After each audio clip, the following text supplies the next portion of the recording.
Então vamos lá, ponto de partida. Exame físico do aparato respiratório. O ponto de partida, pessoal, tem que ser esse, sempre, sempre. Independente de qual aparato vocês estão fazendo no exame físico. Seguir uma ordem, tá? Então sempre sigam a ordem de uma inspeção, logo em seguida palpação, percussão e auscultação, tá? Ah, eu tô longe, eu tô fazendo semiologia no EAD, eu nunca vou saber o que é um sibilante, eu não vou saber o que é um crepitante, o meu esteto é ruim, minha mãe não quis comprar o caro para mim, não importa, isso é desculpa. Então, primeiro, pessoal, vocês têm que escutar o paciente saudável, escutar o teu companheiro. Ah, meu professor cancelou a prática, não importa, vão, auscultem, treinem, percutam um no outro, tá? Porque isso daí é o que vale. E aí depois a gente chega e aprende realmente como é em alguém com patologias. Então, primeiramente isso, seguir uma ordem, tá? Segundo, nunca se esqueçam da ectoscopia. Não posso esquecer da ectoscopia. A ectoscopia é aquela mirada, aquele olhar geral no meu paciente, aquela primeira impressão, tá? E isso também vai contar muito. A face e por aí vai, tá? Quando eu falo de exame físico do aparato respiratório, vai ser um exame físico mais restrito ao tórax. Ao tórax. Então a gente vai fazer inspeção desse tórax, palpação, percussão e ausculta do tórax. Mas a ectoscopia eu não deixo de fora. Tá? Então, cuidado com isso daí também, tá? E o que vocês têm que saber? O seguinte, primeira coisa, anatomia, tá? Anatomia. Ai, puta, eu odiava anatomia no primeiro ano, eu vou ter que saber porque a escápula tinha sei lá quantas inserções musculares, e eu tenho que saber o borde da puta que pariu, rama do não sei o quê. Claro que não, isso daí já ficou, deixa isso pra lá, passado, esqueçam. Tá? O que vocês têm que saber se chama reparo anatômico, pessoal. E para tudo, vocês têm que saber o que são os reparos anatômicos. Tá? Por quê? Por causa do seguinte, ó. Vocês têm que se localizar no tórax. O meu tórax tem essa disposição que vocês estão vendo aí na câmera. Se eu pegar outra pessoa aqui, por exemplo, a Lala, ela tem outro tórax, claro. Se a gente pegar alguém que é maior, por exemplo, o Vitz ou Joel, é outro tórax. Então, eu não posso chegar com a minha mão e falando assim, olha, é aqui que eu tenho que pôr meu esteto. É aqui que eu tenho que palpar. Não é assim. Não é assim. Eu preciso ter referências. E onde eu encontro essas referências? Nos reparos anatômicos. Aí sim, dependendo se o paciente é gordo, alto, baixo, magro, não importa, todo mundo vai ter 2 clavículas, um esternão, uma orquídea external, certo? Vai ter espaços intercostales, certo? E isso são reparos anatômicos, tá bom? Então sempre se baseiem por esses reparos, certo? Então, o que vocês têm que saber de reparo anatômico? Vamos lá. Primeiramente, palpem vocês em casa. Assim vocês conseguem sentir muito melhor do que eu ficar mostrando aqui feito um retardado, tá? Então, achem isso daqui que eu vou mostrar agora. Bem aqui, ó, vocês têm o que se chama de orquídea external, lembram? Orquídea external, um buraquinho bem aqui, entre as clavículas, parte superior do externo de vocês. Achem essa orquídea external de vocês. Todo mundo tem, tá? Todo mundo tem.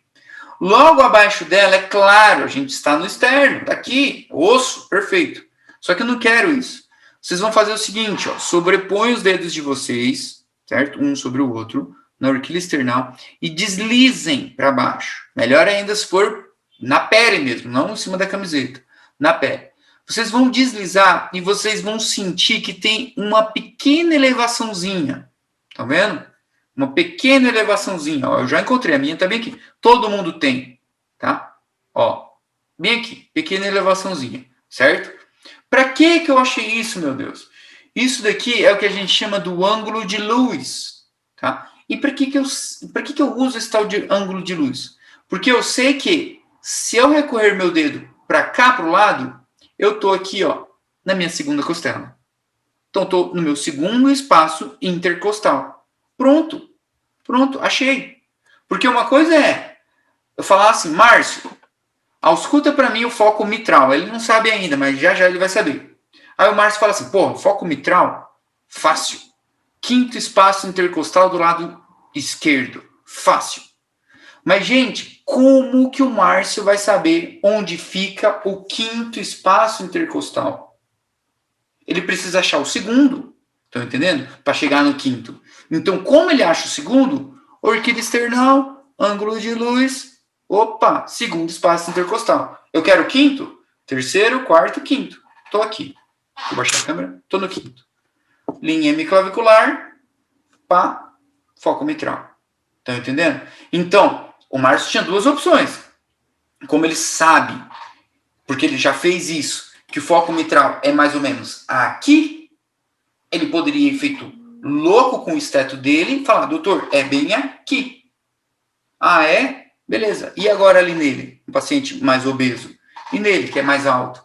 E nela, que é uma mulher? Como você faz? Todo mundo é aí? É tudo igual? Por isso que a gente precisa. Ângulo de luz, segundo espaço. Opa, segundo, terceiro, quarto, quinto. Opa, achei. Tá? Então, são referências anatômicas. São referências anatômicas que vocês utilizam para se localizar. Tá? Então, eu tenho orquídea external, eu tenho clavícula, tá? Borde inferior da clavícula. É o que me interessa, certo? Linha hemiclavicular. A gente vai utilizar muito a linha médio clavicular. Tá? A gente vai utilizar ela como referência já já. Os mamilos também, aqui a gente tem, tá? Os mamilos. Que mais? Na lateral temos a região axilar, tá? Toda uma região axilar, tá? E na parte posterior nós vamos ter a nossa C7, certo? Que é bem proeminente, dá para sentir perfeitamente a apófise espinosa da C7 e as escápulas. Além, é claro, da própria coluna vertebral, com reparos anatômicos. Tá? Então, esses reparos vocês têm que saber. Não porque vão te perguntar, mas para vocês se localizarem. Tá? Para vocês se localizarem. Não existe chegar no teu paciente colocando a mão de qualquer jeito.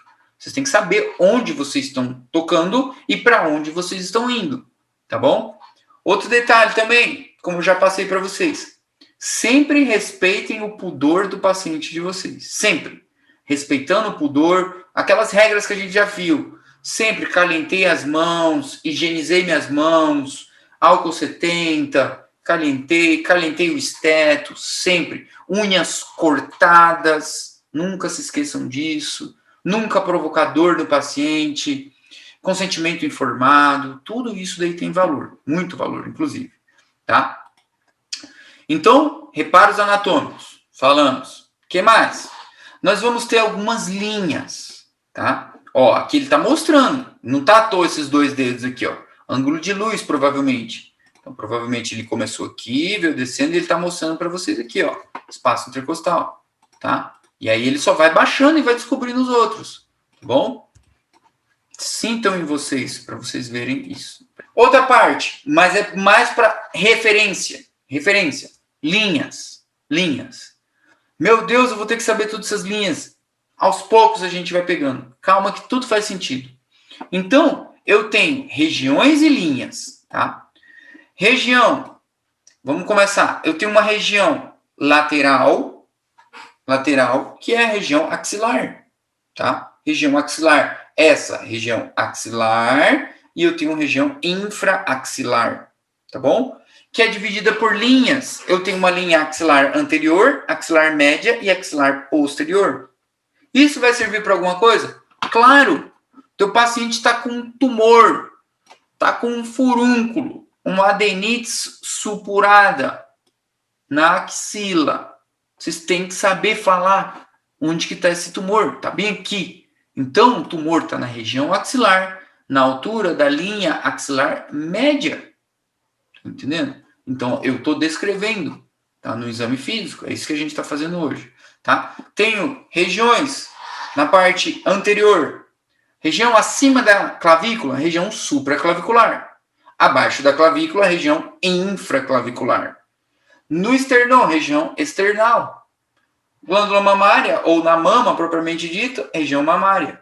E, já partindo para o abdômen, os dois hipocôndrios. Tá? São regiões. Tá bom? E as linhas? linha external, paraesternal, médio clavicular, enfim, depois olhem com atenção esse slide dessas linhas e regiões, tá? Não é algo que é muito cobrado numa prova final, falar para você, me fala as linhas, nem regiões, nem sei o quê. Não vão. Mas, para vocês descreverem uma lesão ou algo do tipo, vocês têm que ter essa noção, tá? Tem que ter essa noção, só como uma introdução. Não precisa se matar. Não precisa se matar. Tá? E na parte posterior, claro, temos uma região supraescapular de novo, escapular, infraescapular. Tá? E entre as duas escápulas eu tenho uma região interescapular. E no meio a coluna vertebral, região vertebral. E algumas linhas. Linha vertebral, paravertebral e por aí vai. Tá? Não se preocupem, a gente vai pegando. E deem bastante atenção para essa estrutura bem aqui, ó. A duodécima. Tá? Duodécima costilha, vocês vão sentindo a costelinha e vão se localizando também, tá? Aqui as linhas mais uma vez e por aí vai. E aqui as linhas e os reparos mais uma vez, tá? Para vocês não esquecerem. Ângulo de Lewis, horquilha external, segunda costela. Congratulations. E por aí vai. Linhas mais uma vez, aqui é uma chatice no começo. E as linhas? Treine isso. E agora sim.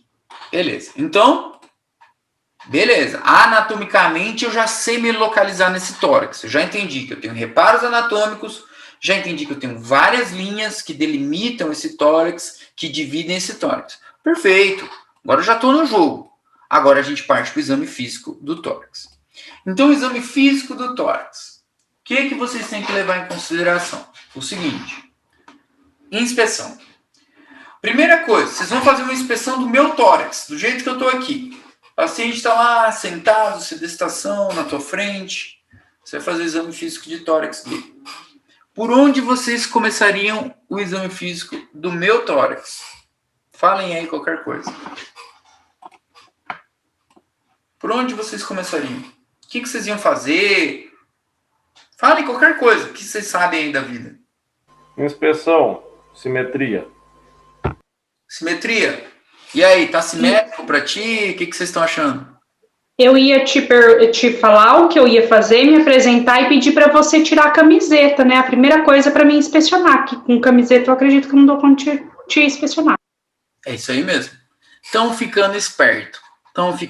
Simetria do tórax? Pode ser, beleza. Só que de camiseta fica um pouco complicado para a gente fazer o exame físico. Então, para fazer esse exame físico da região torácica, pessoal, a região precisa estar à mostra. É claro. Porque se eu tenho alguma ferida, alguma cicatriz, algum tumor, se eu estou com uma roupa, vocês não vão conseguir ver. Então, realmente, para fazer a inspeção desse tórax, eu preciso que a região esteja desnuda. Tá? E aqui vem, de vez, respeitar sempre o pudor do paciente. Tá? Então, primeiramente, realmente é isso. Tá? O que a gente investiga nessa inspeção? Nosso ponto de partida vem desde a ectoscopia. Então, vamos sair da ectoscopia. Quero inspecionar o tórax, mas eu venho desde a ectoscopia. Então, eu venho com uma mirada, pessoal, céfalo-caudal no meu paciente. Eu venho desde o rosto dele até a perna dele olhando. Tá? Por quê? Eu posso estar diante de um paciente com falta de ar, com uma face disneica. Então entra na minha ectoscopia, face disneica. Não é a avaliação do tórax que a gente está fazendo? Existe uma face pneumônica também. Se manifesta no rosto. Bronquites crônica, enfisema, vocês já viram? Soprador rosado, soprador azul. Bronquites crônico, paciente obeso, abotagado, cianoses. No enfisematoso, aquela cara vermelha, fazendo força para soprar. Estão entendendo? Então, desde o rosto do paciente de vocês já estão fazendo um exame físico. Tá valendo. Tá? Síndrome mediastínica, mesma coisa, aquele edema esclavina e etc. Tá? Ele vai ter uma face. Lembrem disso. Todo paciente tem uma face. Ou ela é composta, ou ela tem a sua face característica. Tá? Mas e se meu paciente não tem falta de ar? Se fosse um COVID, Que fase que esse cara ia ter? Realmente, se ele não está sentindo nada, face composta. Ele está com dor, uma dor de pontada, face dolorosa. Face dolorosa, por que não? Tá sofrendo, cara, tá? Questão, posição que ele adota no leito, decúbito lateral esquerdo, decúbito lateral direito, isso daí a gente vai aprender na aula de derrame pleural. O hábito é importante, constitucional. Se o teu paciente é muito magro, gordinho ou atlético, né? Então, brevilíneo, longilíneo, normolíneo, eutrófico, mediolíneo e por aí vai. Não tem problema nenhum, isso daí você já sabe, tá? E agora sim, fizemos a ectoscopia, aquela primeira mirada dele, vamos partir adiante para a inspeção desse tórax. A inspeção do tórax em si, pessoal, do tórax em si. Vocês vão dividir em dois tipos de inspeção. Uma inspeção estática e uma inspeção dinâmica. O que diabos é uma inspeção estática e o que diabos é uma inspeção dinâmica? Quando eu falo de algo estático para vocês na hora devem estar lembrando de algo que é meio parado, tipo estático, é uma estátua, tá parado. O que é estático? É alguma coisa que não se move, tá parado. E se eu falo de uma inspeção dinâmica, é algo que tem um dinamismo, que tem um movimento, certo? Inspeção dinâmica. A gente já vai ver o que se movimenta aqui. Então, na primeira inspeção, na nossa inspeção estática, nós vamos observar justamente o que o Vitor tinha acabado de falar. A simetria desse tórax pode ser, mas principalmente esse daqui, o tipo de tórax do teu paciente. O tipo de tórax. Como assim o tipo de tórax, meu Deus? Tem outro tipo de tórax? Eu só conheço esse tórax que eu tenho. Como que muda o tipo de tórax? Tórax magro? Tórax, sei lá, corpo de violão? Não. Por exemplo, vocês já viram algumas pessoas que têm tipo um peito de pombo assim?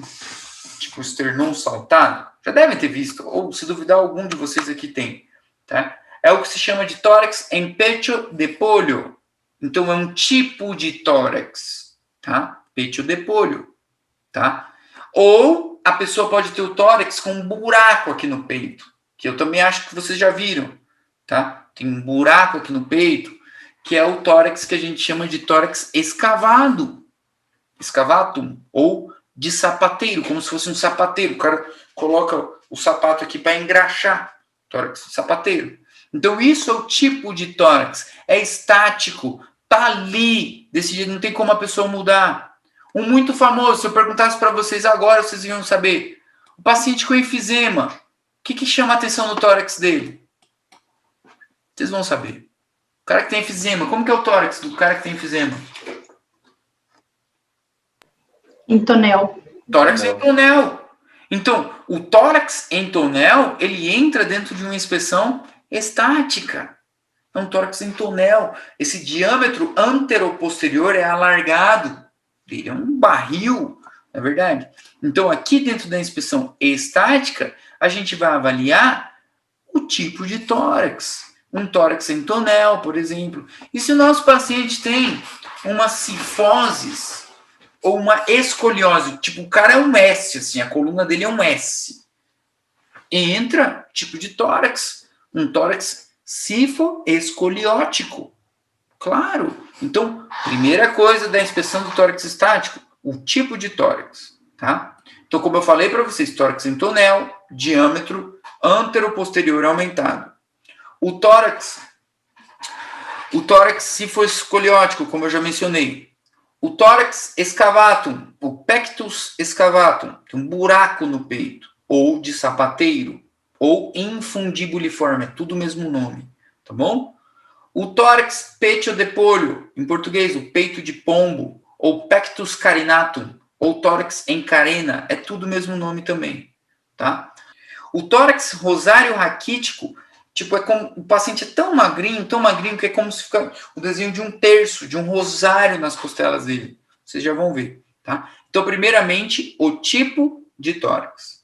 O que mais que entra na inspeção estática, além do tipo de tórax? Deixa eu ver se eu tenho foto aqui. Essa foto é do Porto. É para tipos de tórax também, sabe? Então tem o tórax intonel, o petio depolio, o excavatum, pectus carinatum, estão vendo? Então, alterações, sifoescoliótico, tá? E aqui, essa daqui é a clássica foto do enfisematoso, né? Tórax intonel, tórax sapateiro, pectus excavatum, pectus carinatum, rosário raquítico, tá? Intonel. Essas fotos aqui de baixo são daquele livrinho de semiotécnica. Essas de cima eu acho que eu peguei da internet, tá? O que mais vocês podem avaliar num tórax estático, além do tipo de tórax? Então, tô olhando aqui o tórax, por exemplo, deixa eu pegar de alguém aqui, qualquer pessoa, do André, tô olhando o tórax do André aqui, sem camiseta, e aí eu percebo que o André tem uma cicatriz. Tem uma cicatriz aqui, bem no meio, nem sei se ele tem, mas tipo essa da foto aqui. Uma cicatriz cirúrgica, uma incisão, já realizou algum procedimento ali. É estático, gente. Essa cicatriz não vai se mexer, ela vai ficar ali. Então, a presença de cicatrizes eu avalio também, por exemplo. A presença de feridas, de ulcerações, a distribuição pilosa, porque o homem geralmente tem que ter pelo no peito. Alguns pode ser que tenham menos, mas o homem tem.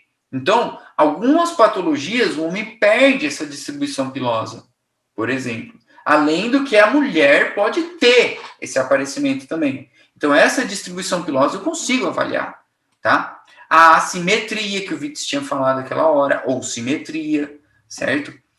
A circulação colateral, como vocês estão vendo aqui em cima. Então, são achados que vão ficar ali, parados. Se o paciente se mexendo ou não, isso daí vai ter no corpo dele. Alguma atrofia, às vezes o paciente, por exemplo, sofreu um acidente de trânsito há um tempo atrás e aí ficou com um lado menor que o outro, sabe? Então, a massa muscular foi atrofiada. Isso daí está tudo dentro da inspeção estática. Não confundam. Então, vai ser tipo de tórax e todos esses achados.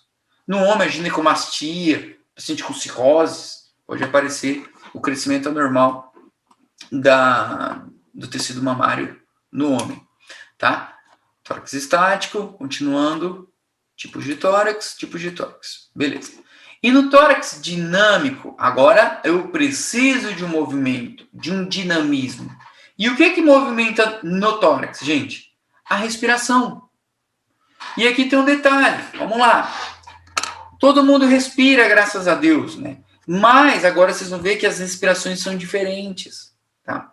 A mulher, vocês, as meninas aí, vocês têm uma tendência a respirar aqui, aqui em cima. Então, a respiração feminina é uma respiração costal superior, certo? O homem tem uma tendência a respirar costo-abdominal, mas aqui, para a barriga. Então, ele mexe o tórax, mas também mexe o abdômen. E a criança, exclusivamente abdominal, praticamente. Então, se alguém aqui tiver filho bem pequenininho em casa, sei lá, 2 anos, 1 ano, 3 anos, etc., olhem que ele respira mais pela barriguinha, tá? Vocês são mulheres, olhem a outra amiga de vocês, etc., com calma, ela está respirando mais aqui em cima. E o homem mais tóraco-abdominal, tá? Então, a mulher torácica, homem tóraco-abdominal e o ninho abdominal. Aí a Ana fala assim, pra que diabos isso, cara? Eu sou enfermeira, eu nunca vou usar isso na minha vida. Não vai? Beleza, calma, vai sim. Então, eu sei que o homem tem uma respiração costo-abdominal, certo? Então, ele respira aqui em cima e também aqui embaixo. E o teu paciente é homem. E ele tá lá com vocês respirando tipo assim, Vou tentar fazer aqui, tá? Só aqui em cima. Por que você não tá respirando embaixo? O que tá acontecendo? Por que essa respiração tão superficial? Por que essa respiração tão torácica? Tem alguma coisa acontecendo lá embaixo. Claro! Esse cara pode estar sentindo uma dor de pontada, pode ter uma pneumonia, e aí dói quando ele faz uma respiração mais completa. Esse cara pode estar com algum acometimento no abdômen, uma peritonite, quem sabe, e aí dói, sabe, para ele respirar a região abdominal dele. Então ele mantém só aqui em cima. A mesma coisa para a mulher. Tu está diante de uma mulher, tu sabe que a respiração dela é torácica, e ela está mexendo só a barriga, pera lá, filha, o que está acontecendo aí contigo? Tem alguma coisa normal. tem alguma coisa acontecendo. Vamos descobrir o porquê, tá? Então, esse tipo respiratório entra dentro da inspeção dinâmica do tórax. Dinâmica. O que mais que entra dentro da inspeção dinâmica? A frequência respiratória. E a frequência respiratória entra dentro dos signos vitais também. E agora vocês têm que abrir um parênteses aí. Por quê? Porque varia muito de cada livro, varia muito de cada professor. Qual o valor da frequência respiratória normal? Gente, vai variar. Tá? O que vocês têm que ter noção? Que é em média de 18 respirações por segundo. Tá? O Harrison fala que vai ser 20, o Argente traz 16, uma suruba de valor. Não importa, a média é 18 e acabou. Tá? Mas tenha em mente essa. De 12 a 24. Mais que 24, começa a suspeitar de uma frequência respiratória aumentada. E menos que 12, uma frequência respiratória diminuída. Tá? Isso é importante para vocês, signo vital. Só que acontece o seguinte, ó. Se eu chegar aqui para vocês agora e falar assim para Poliane, falar assim, Poli, liga a tua câmera aí, que eu vou contar a tua respiração agora por 1 minuto. Se eu fizer isso, sabe o que ela vai fazer? Na hora, é claro que ela vai ficar com vergonha, falar que não vai ligar, beleza. Mas na hora, ela já vai, ela já vai mudar a respiração dela. Porque ela ficou nervosa. Porque, tem uma pessoa que vai ficar me olhando respirar, como assim? Então ela não vai respirar da forma natural. Então, gente, quando vocês forem contar a frequência respiratória de um paciente, vocês não podem avisar para ele. Você não pode chegar assim, senhora Poliane, respira para mim, por favor, que eu vou contar aqui. Vai, pode ir. Não façam isso. Estou errado. Completamente errado. Porque ela vai ficar nervosa. Ela vai mudar a frequência respiratória dela. Então, quando vocês forem contar a frequência respiratória do paciente, disfarcem. Disfarcem. Sabe? Ou a Patrícia está fazendo a anamnese, por exemplo, e o Ricardo está ali, só de olho nela aqui, ó.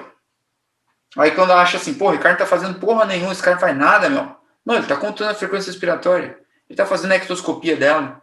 Entendeu? Então, o olhar médico é muito importante, tá? Ou, não tenho ninguém ali comigo, eu quero fazer sozinha a frequência respiratória da Poli. Como que eu vou fazer? Calma. Coloca a tua mão aqui, no tórax dela. Beleza? E olha para ela e continua conversando com ela. Fazendo as perguntas e etc. E aí tu vai contando quantas vezes tua mão faz isso aqui, ó. E continua. Vai escutando ela, deixa ela falar. Deixa ela falar. E aqui você está contando. Conta ali, 15 segundos e multiplica por 4. Conta 30 segundos e multiplica por 2. Não precisa passar 1 minuto ali, tá? Depende de como passarem para vocês, tá bom? O mais importante é que não deixe o teu paciente perceber o que você está fazendo. Nem que você fica ali, ó, olhando para ele assim com a cara de retardado. Aí tu fala, e aí, você vai falar alguma coisa? Não, peraí, calma, tô fazendo um negócio, tá? Mas deu para entender isso daí, né? Deu para entender? De boa? De boa. E aí, se a frequência respiratória estiver aumentada, pessoal, temos um termo chamado de taquipneia. Aumentada a quanto? Acima de 24. Até o 24 é normal. Tá? E por que vai estar aumentada? Depende. Febre, vocês já tiveram aula de febre. Inclusive fui eu que dei, eu acho. A gente aprendeu que na febre, como que era a frequência respiratória na febre? Sei lá, frequência cardíaca na febre, vai. Vou falar da frequência cardíaca, mais fácil, que era a lei. Como que era a frequência cardíaca na febre? Fala aí. A cada 1 grau aumenta 10 batimentos, isso? Cada 1 grau do quê? De febre. A cada 1 grau de febre, beleza. Aumenta 10 a frequência cardíaca, perfeito. Cardíaca. E por consequência, a frequência respiratória desse paciente também vai aumentar. O paciente com febre tem taquipneia, geralmente. O paciente com anemia, como ele tem a hemoglobina dele está diminuída, então uma forma de compensar esse déficit de oxigênio é respirando mais, por exemplo. Estão entendendo? Então, isso vocês têm que levar isso em consideração, tá? Ou o paciente com uma bradipneia. Então, o paciente está em coma, então ele vai respirar bem devagarzinho, ou está sedado, ou está sei lá, tá chapado. Chapado eu falo, parece que vocês só pensam em drogas, etc. Mas ele faz um uso crônico de um medicamento, de um opiáceo, um medicamento muito forte.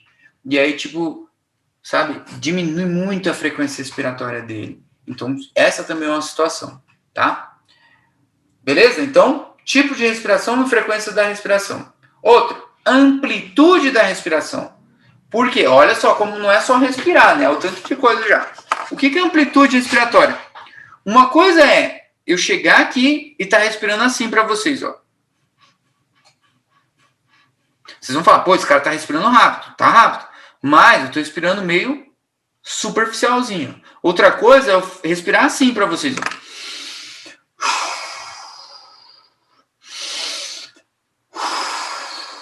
Isso é uma respiração profunda.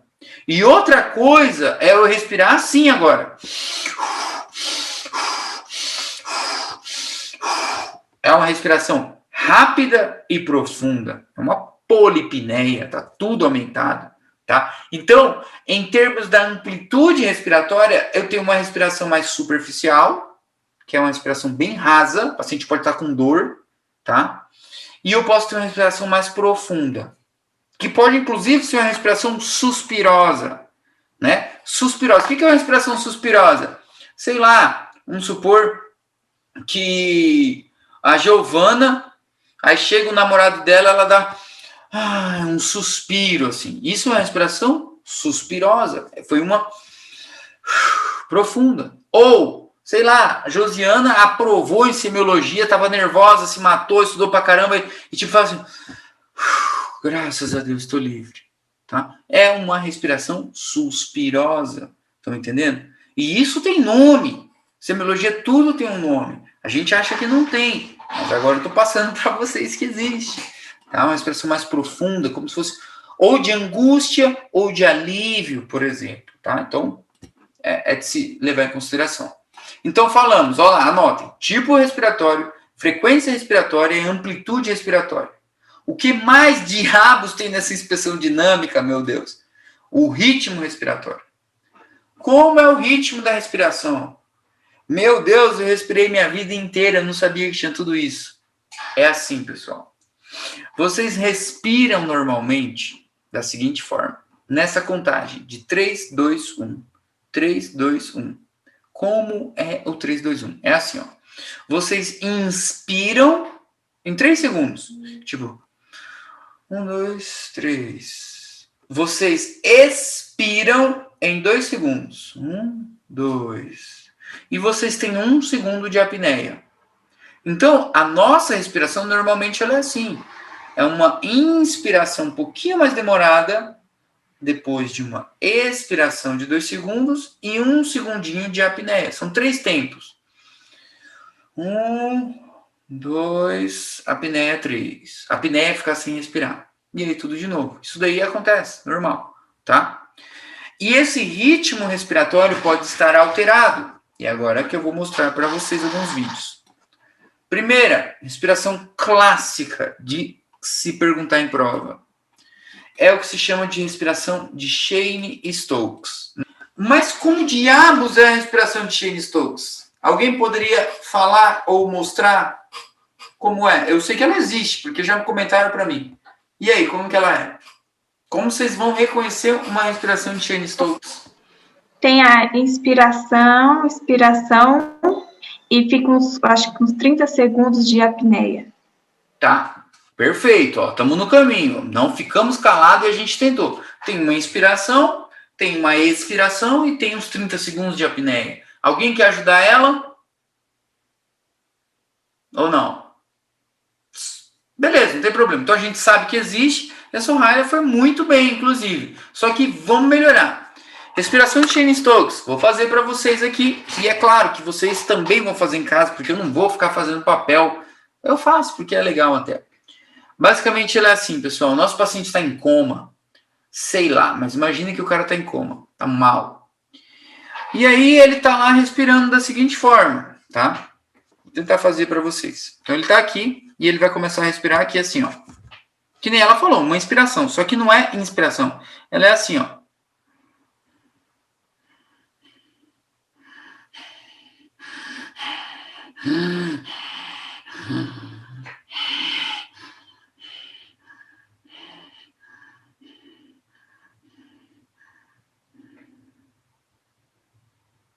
Apneia. Apneia. Apneia. Fica sem respirar. E de repente, ele volta. Só que ele volta assim, ó.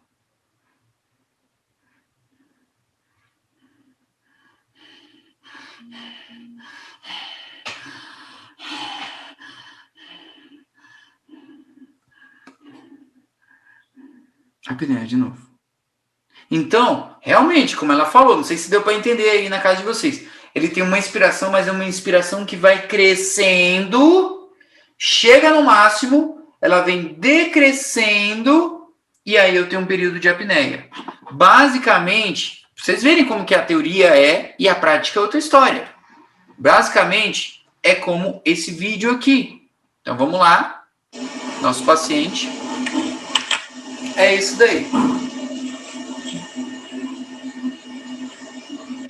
Apneia, não está respirando. Morreu.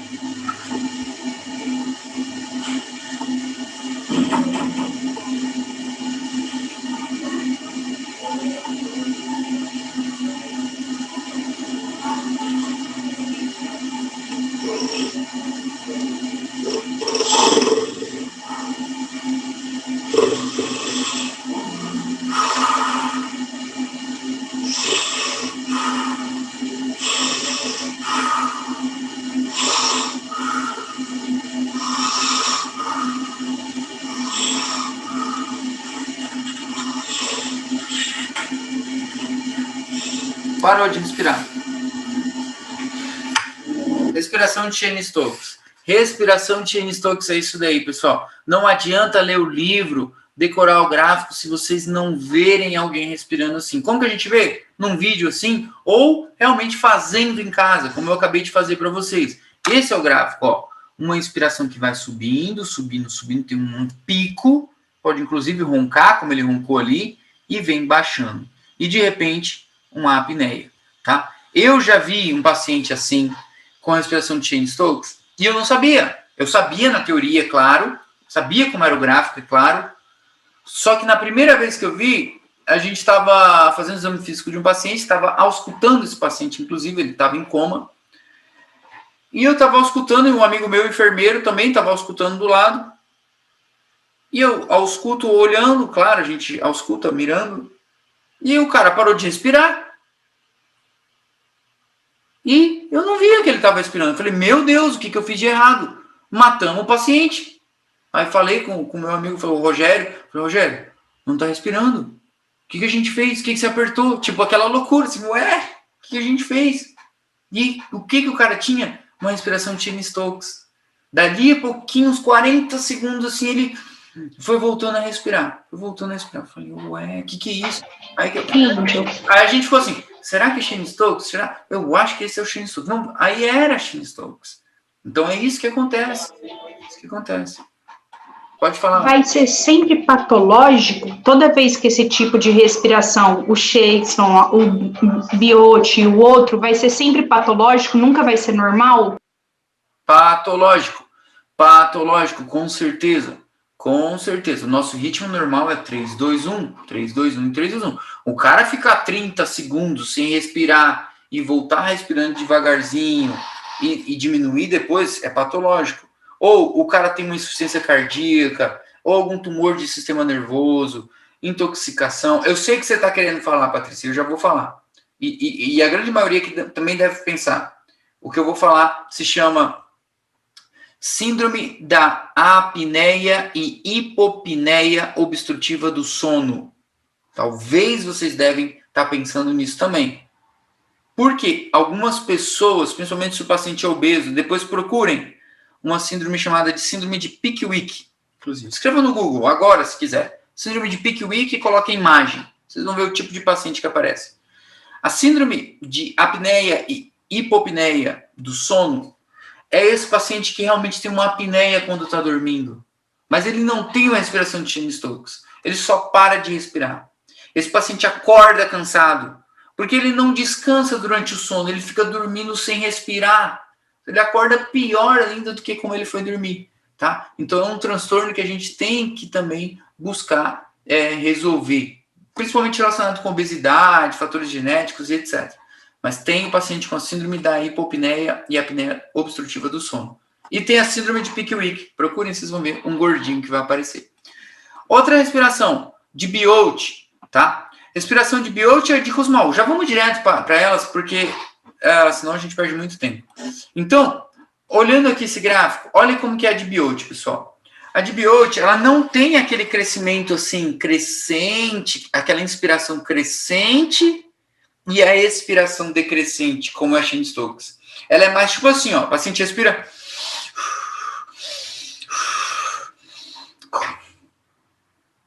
Apneia. Daqui a pouco ele volta. Ele vai respirando de novo. Essa é a respiração de Biot. E a de Kussmaul, ele tem uma inspiração crescente e olha onde está a apneia dele. Está lá em cima, antes da expiração. Então ele puxa o ar, apneia. Apneia de novo. Apneia de novo. Tá? Então são 3 gráficos bem diferentes. Tá? Existe um outro gráfico também, que é o da respiração suspirosa. Tá? Ele tem esse gráfico no livro do Porto, que ele vem trazendo o gráfico da respiração bonitinha. E de repente ele faz isso aqui, ó. Aí volta a respiração bonitinha. Tá? Não sei se está aqui para vocês. Não coloquei. Então, ritmo respiratório. Cheyne-Stokes, Biot, que se chama respiração em salvas, sublinhe isso daqui, em salvas, e a de Kussmaul, tá bom? Ou acidótica de Kussmaul, diabetes, cetoacidose diabética, urêmica e etc. Tá? Essas são as principais. O que mais, meu Deus? Na inspeção dinâmica, não saí da inspeção dinâmica ainda, Cristo. Pelo gráfico, né, que você mostrou. Sim, tá, entendi. É assim, a Biot com a Cheyne-Stokes. A Cheyne-Stokes, pessoal, no gráfico, ela vem com um gráfico crescente. E logo em seguida decrescente. E aí a apneia.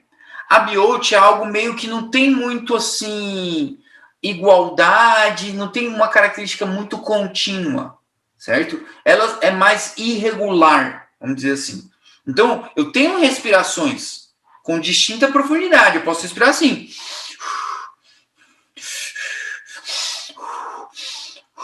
E aí eu tenho uma apneia. Essa é Biot. Sei lá, uma hemorragia, um tumor no sistema nervoso, alguma coisa assim. Uma meningite pode ser também, tá? Mas ela não tem muito assim uma sequência bonitinha, tá? Tanto é que o gráfico dela é um gráfico assim, todo estranho, olha lá. Certo? Bem pontiagudo, mas uma puta apneia também, tá? Então ela também está no ritmo respiratório. E por último, na inspeção dinâmica, os signos de dificuldade ventilatória. E o que são esses signos? Vamos lá. O teu paciente não está conseguindo respirar. Meu Deus do céu, estou com falta de ar. Dyspnea. Então o paciente, gente, com dyspnea, ele começa a respirar, fazer isso aqui com o nariz, ó. Isso se chama aleteio nasal. Não sei se deu para ver na casa de vocês, mas ele vai abrindo aqui as narinas dele, as asas, tá? Aleteio nasal. Então ele respira abrindo isso daqui. Outro se chama tiragem, tá? Tiragem é o seguinte, é o movimento paradóxico da tua respiração.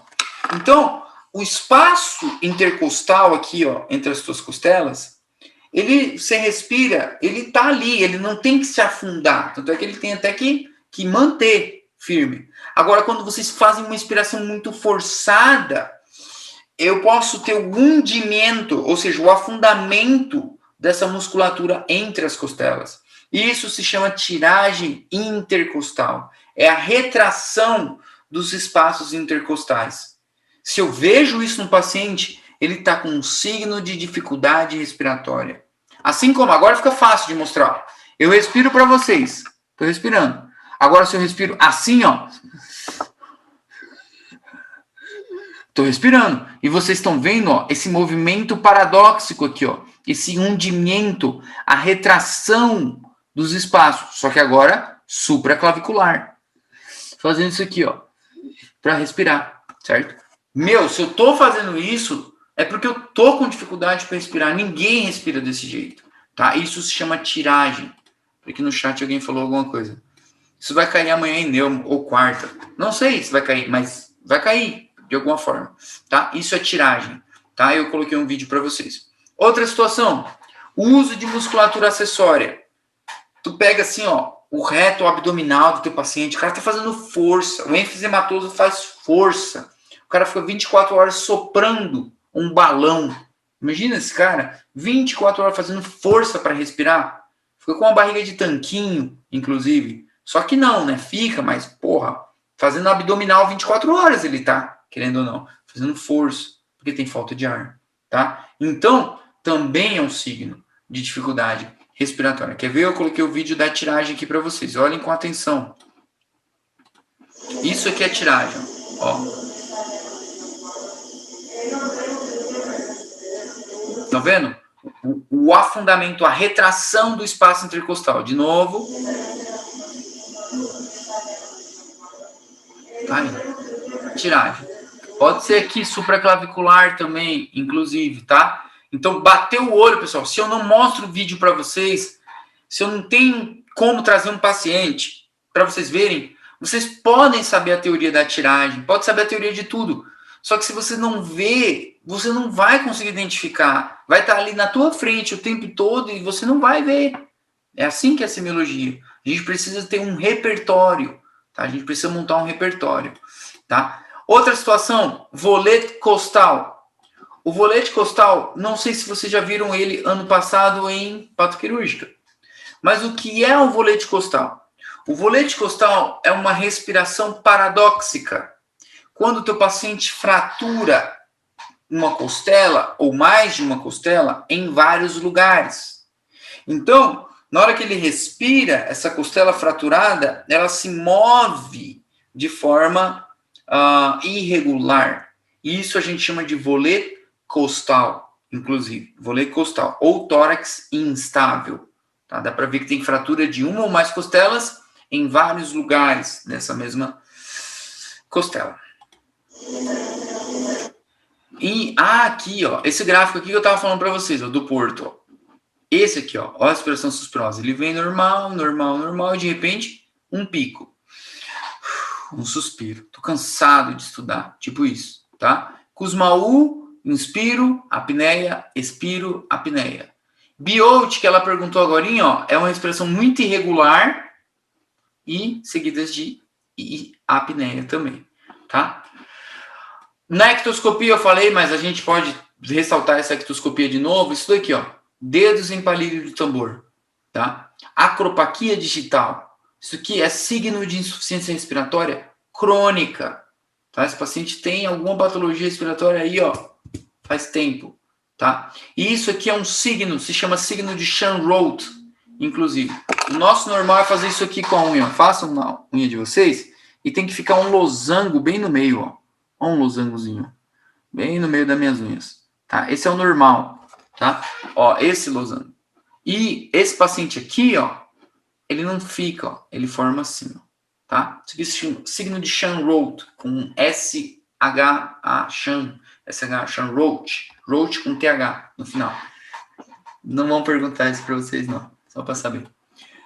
E aí a gente fez a inspeção, do nosso paciente, uma puta inspeção massa, completíssima, tá? Então, só para recapitular, e recapitula em cima dessa tabela aqui que não tem erro, essa tabela do Argente é muito boa. Inspeção de tórax está aqui. Eu divido a inspeção de tórax estático, tipos de tórax, e aí vocês coloquem os tipos de tórax que tem, e os achados, cicatriz, feridas, ginecomastia, manchas, não importa, tá? Não importa, são achados estáticos. E o dinâmico. Tipo respiratório, mulher, homem, criança. Frequência respiratória pode estar normal, eupneia, se chama normal, inclusive. Aumentada, taquipneia. Diminuída, bradipneia. Amplitude pode ser uma respiração profunda, batipneia, ou superficial, hipopneia. Ritmo respiratório, Cheyne-Stokes, Biot, Kussmaul. E os signos de dificuldade respiratória, aleteu nasal, tiragem, por exemplo, pelo menos os dois. Então, tu fez toda a inspeção, gente, numa folha. Coloquem, façam bem resumido isso, porque senão vocês vão morrer com a semiologia, porque tem muita coisa.